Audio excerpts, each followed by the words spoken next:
everyone. Douglas Waltz, Old Man Comic Book Reviews. We got another couple, five? Is it five? Five? It's five. Alright.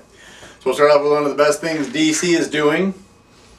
The Batman Scooby-Doo mysteries. If you loved them as a kid, well, yeah. Love them as a kid. They're back. Batman teaming up with Scooby-Doo. This is number 8 of 12. I like also that it's a regular size comic book, but they want kids to read it, so they only charge $2.99 instead of the regular $3.99. It's written by Ivan Cohen, art by Dario Bruzella.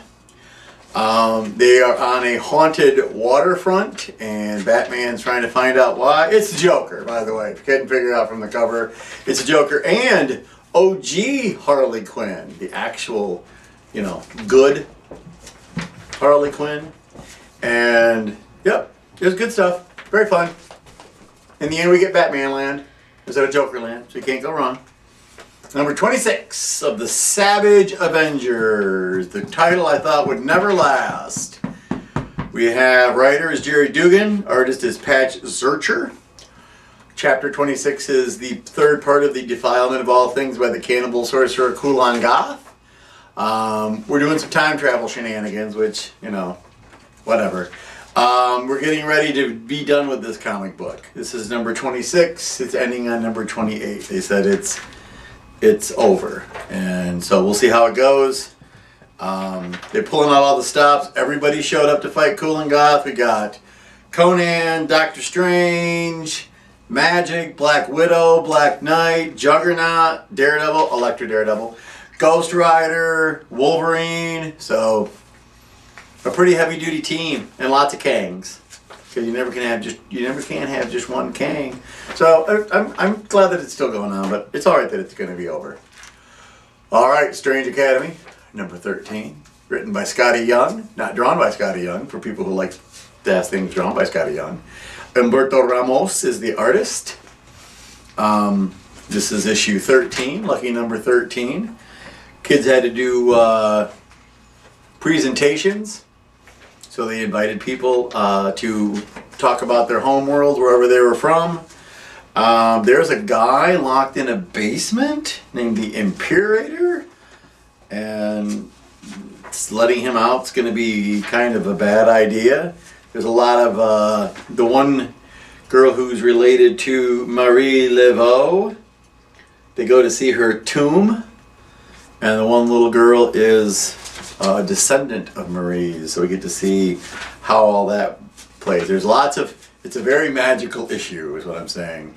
And we have some foreboding of some fella in a top hat who are hanging out with some goon. So I don't know what that is, but it's gorgeous. It's always good to look at. I love the kids.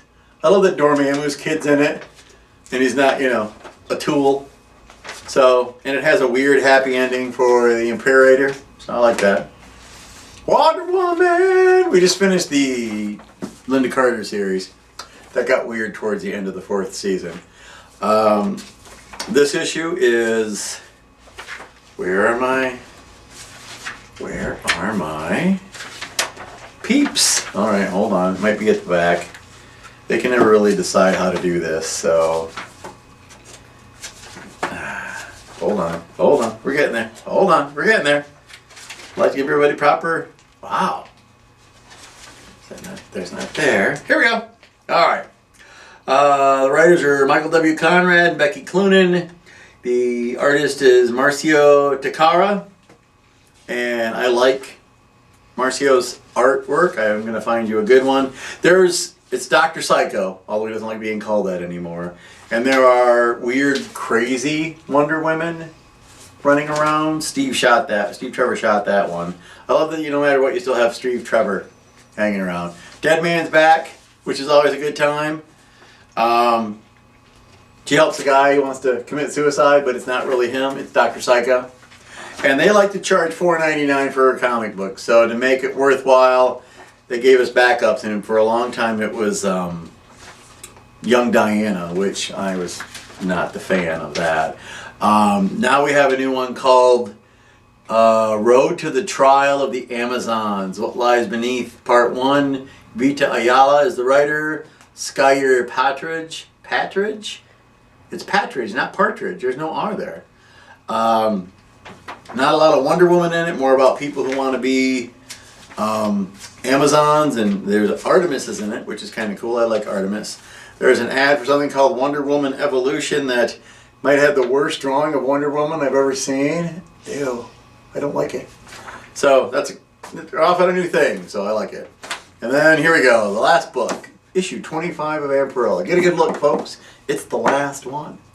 This is the final issue of this. Writer is Christopher Priest. Artist and colorist, as always, is Ergun Gunduz. It's wrapping it up. She's going to marry this fella who may or may not be Dracula. Draculina's in it. Her mom is in it. There's everybody. The crazy astronaut guy, if you've been reading it, is in it. Her psychiatrist is in it. It's just one of those at the end, it's time to get hitched. I don't really understand why she's marrying him. So there's a big kiss at the end. They get married, nothing bad happens.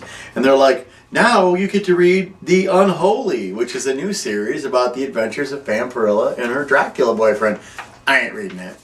I've had enough of Christopher Priest's 25 issues of his Vampirella. It was very interesting and weird and vertigo-ish, I think would be a good way of putting it. So that's comic books for today. Fiona and Sophie, thank you very much for coming to visit for the weekend and watching all the YouTube videos. I guess you just wanted to watch YouTube videos. Here in Michigan, it's been kind of sleety, snowy, crappy, cold, so inside's not a bad deal. We made bread, we made chocolate chip cookies, so it's fun, ladies. I'll see you again soon, because Thanksgiving break means you're taking me to work with your boba. You get to ride along for the ride, so it'll be fun. Meanwhile, the rest of you, go read a comic book already. I tell you where to go every week. I'm going to stop telling you after a while. I'll see you next week.